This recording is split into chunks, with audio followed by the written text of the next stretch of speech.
guys, welcome back to my YouTube channel. I am Iamwinyjoe and I speak on the issues concerning international students and intending international students. Don't forget you can follow me on Instagram and on Twitter, same name, I am Iamwinyjoe.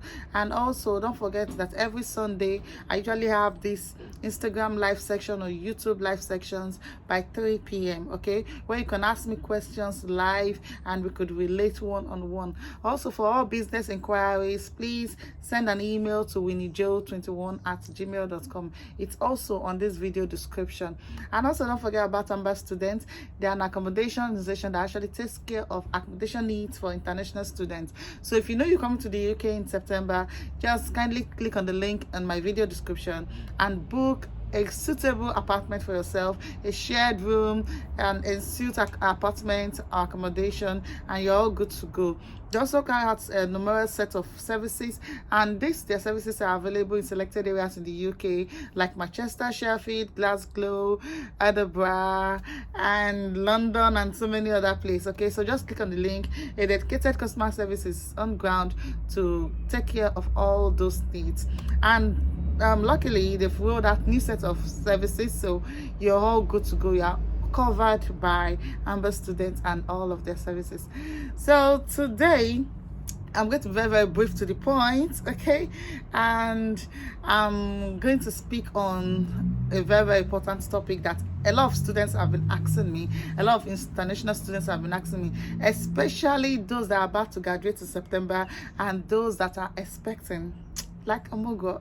Okay, so they've been asking, oh, Iamwinyjoe, how can we actually apply for a visit visa as an international student? I mean, I need my people, I need my father, my mom, my sisters to come join me celebrate on my convocation day, and some other times they'll say, okay, I need someone that could just help me hold the kids where I can just also, even if it's like 6 months. The other ones will just say, okay, I'm about to give birth, I just gave birth, I really need my mom around, I need a support, or I need my sisters around that could just help me take care of the child and ease the burden of childcare. So this video is for you, and don't forget to like, share and subscribe. And very welcome to my new subscribers. Hello new subscribers, welcome to this family, and I hope you enjoy the ride. Please click on the notification bell so that you'll be the first to know whenever I put up a new video.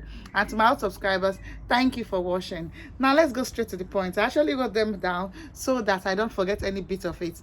Now this information was given to me, although it is available on the UKVI website, but it was given to me by a very, very good friend.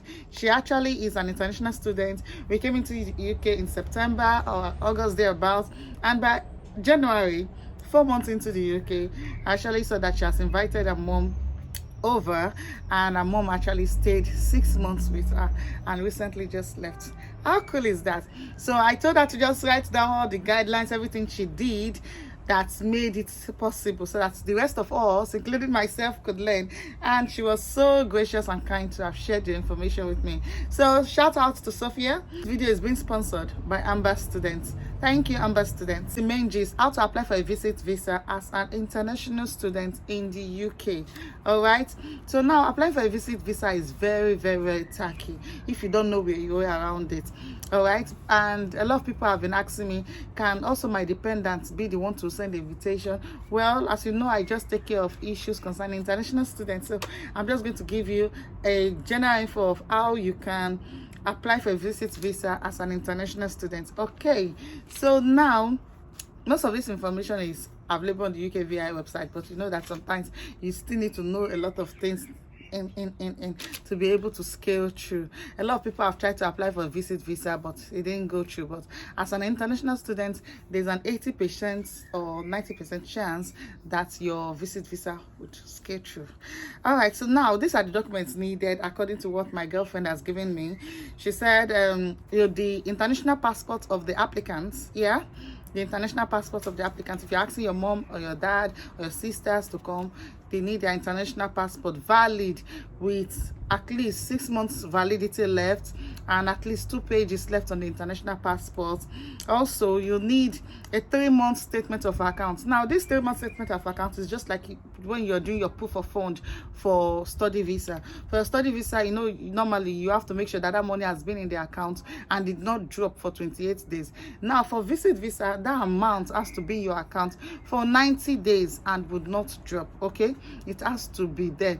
So you can be doing transactions, but it must not drop more than that. And the amount she said she actually invited her mother, and the amount the mother had in the account, in a Nigerian account or her home country account, was at least 3 million naira. So this amount was there for 90 days before she actually started the visa application. You can be actually be doing your transaction off and on. Just make sure it doesn't fall below the 3 million within that 90 days. All right, the next thing your applicants would need, whoever you're inviting, is proof of accommodation. So this proof of accommodation could be gotten in several ways. I'll dwell on it more later. So I'm just trying to list out the documents needed first. The next is your letter of invitation written by the student, and also the student will have to attach their BLP to it, front and back. All right, attach it to the letter of invitation. And the fifth document the applicant would need is the student's bank statement. So you as a student, you need your bank statement, and the minimum you should have in that account is £2,000. All right, so in your home country, your mom or your dad has about 3 million naira there, and then you in UK, you have about £2,000 in your account here. And then the next is the tenancy agreement. Now, as I said before, I said I was going to dwell more on it. So tenancy agreement and proof of accommodation, they're actually the same thing. Now, this is a very, very tricky situation. If you know that your tenancy agreement, it's carrying a clause that says you cannot have a visitor in your house for more than 3 weeks, a visitor in your house for more than 2 weeks, or for more than 1 month, and you know that the person that you are writing invitation to is likely to stay 6 months or whatever duration that you want the person to stay, and does not cover your tenancy agreement does not cover that period, there's going to be a problem. So these are the options that are open to you. You can actually go to your agent or to your landlord and tell them that you are trying to invite your mom, your dad, your brother and sister in, and you would need an acknowledgement, a tenancy tenancy acknowledgement that yes, you're aware, and this person is coming to stay, and the person is going to be in the accommodation you rented to them for that period of time. So now, if you know your clause, if you don't want to go through all that process, if you know your clause says 3 months, okay, maybe it's or 3 weeks rather, if you know your clause says 3 weeks, so make sure the letter of invitation you're giving to the person is for like 2 weeks, because it's still 6 months visa they will still give the person. Okay, just make sure that whatever it is actually contained in your tenancy agreement.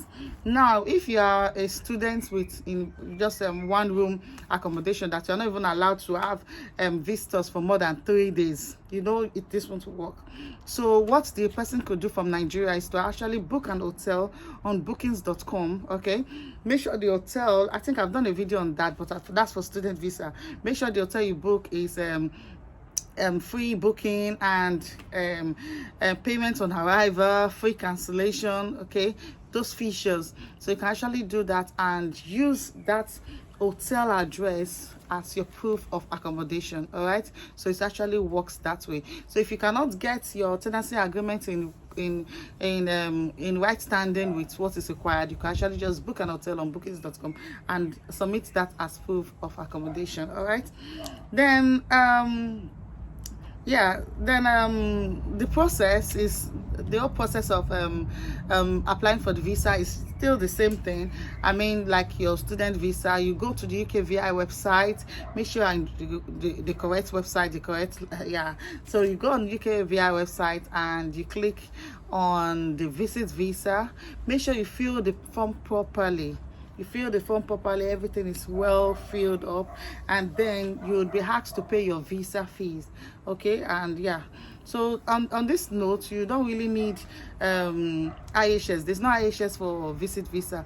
What you need to show is your another document here that you need to show is your what's it called, travel insurance here. So I think you can get that from any of these insurance companies, the travel insurance for 6 months.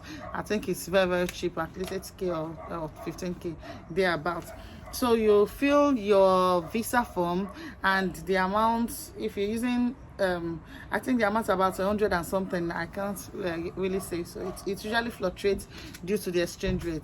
But she told me she actually used our UK account, and they charged that £3 more as charges and all of that, but it could have been cheaper if you use your dollar account. So the next is to book your biometrics appointment.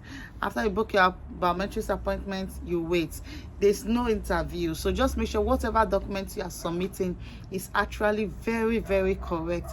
Make sure you go through it over and over again. You go to the UK VI website and make sure that the rules have not changed again, because with the way the politics is going and change of with Boris stepping down, I think there's going to be change of leadership and all of that, and policies. So make sure the policy still remains the same, and then you go for your biometrics, okay? But make sure that the money in your account is 90 days by the time you are applying. I don't know where some people get some idea from, like you can apply first and later when you proof of fund mature, you just do this. And please just be patient and do things the right way. All right. And then by the time you've done your biometrics appointment, you await your visa. The next stage is to book your flight, and also before booking your flight, check the COVID-19 rules of the country that they are visiting, okay? And then she actually shared with me a sample letter of invitation. So if you're in the Telegram group, I think I told you about Telegram group earlier. The link is in this video description too. So if you're in the Telegram group, it's just for you to indicate or let me know, and I can share a sample of the letter of invitation from you. All right. And another thing you should note in this process is your purpose of visit is very, very important. Now, you could say, okay, what's the purpose of visit? For graduation, I want my mom to witness my convocation. I want my dad to witness my convocation. If it's for Omugwo purposes, say, okay, I want my mom to meet our grandchild, or to meet our grandson, our granddaughter, okay, or something like that, okay? If it's for whatever purpose it is, just make sure it is clearly spelled out and it is legal. All right. And also, your student account can be used irrespective of if you're working or not. And then make sure that whoever you're inviting has the same surname with you. Now, if you're a lady, of course your mom or your dad cannot have the same surname with you, because you're now married, you've done change of name. Another thing you can actually do is to present your wedding certificate or your birth certificate, something to show the link between two of you, okay? So the person needs to you have to make sure that person is actually having the same surname with you before you married or after you've married. And as I said before, you have to bring a proof to that change of scenario. All right. So I think that is pretty everything right now. And another thing I want to add is your student status letter. I think you need to have that. For you to go to your school and tell them that you need a letter to indicate that you are a student of the school, you are fully enrolled and all of that, okay? So you can attach that for extra documentation. And I know some people are going to ask me, how do we prove ties to home country and all of that? I think that proving of ties to home country occurs when the person is really a young person, okay? When the person is a young person, they want to know, we don't want to give this person a visit visa, and at the end of the day, this person has run away, we don't want to go back to their home country. So that scenario occurs sometimes. So just make sure whatever you're proving, you make sure that it's actually carrying the logo of the federal government, like your tax identity, your salary account, the proof of fund in your account, that 3 million for the applicant too, the proof of fund in the applicant's account, that 3 million naira. You have to explain it. Explanation of funds, you can actually attach that letter to it to explain the funds. Remember, there's not going to be any interview, so whatever it is you are submitting, just make sure, wow, it's really a very, very sunny day, so whatever it is you are submitting, just make sure it is well prepared, it is well vetted to carry every significant thing that you would need. All right, in this situation, too much documentation does not occur, because there's no interview.